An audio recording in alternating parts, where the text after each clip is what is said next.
কালকে তুমি কোনো কারণে বাইরে যেতে চেয়েছিলে? হ্যাঁ, আমি ভেবেছিলাম তোমার জন্য পাস্তা বানাবো। তুমি কি করে জানলে আমি বাইরে যেতে চাইছিলাম? আমি তো তোমার সাথে এই ব্যাপারে কিছু শেয়ার করিনি।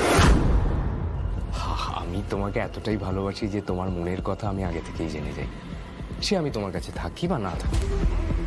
আর ভাগ্যিস রোডটা জামড হয়ে গেছে, কারণ নিয়ারেস্ট মার্কেট এখান থেকে 3 কিলোমিটার দূরে। আর তোমার পক্ষে একা একা যাওয়াটা ইজ কোয়াইট রিস্কি। তাই বলছি, এবার থেকে যা দরকার হবে তুমি আমাকে বলবে, আমি নিয়ে আসবো। তোমার সমস্ত শখ পূরণের রেসপন্সিবিলিটি আমার।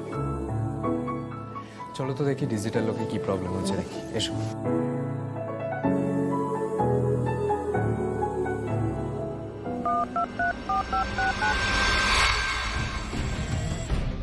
তোমাকে কোনোভাবেই আমি এই বাড়ি থেকে বেরোতে দেব না ছিল।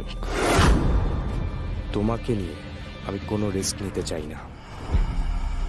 এই লকের কোডটা কোনোদিনই তোমাকে জানাবো না। কিছু একটা তো প্রবলেম হয়েছে, কিছু ম্যালফাংশন হয়েছে। আমি রিপেয়ারিং এর লোককে ফোন করছি। দাঁড়ো। ফোনটা টেবিলে আছে, একটু এনে দাও না।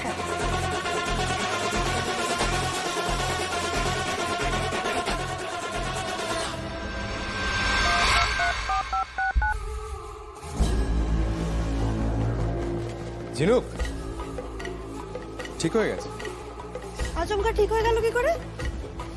God nose. তাও আমি রিপেয়ারিং এর লোককে কল করে একবার চেক করতে বলছি। শোনো, আমার লেট হয়ে যাচ্ছে, আমাকে বেরোতে হবে। মোবাইলটা নেবে না? হ্যাঁ, দাও দাও দাও।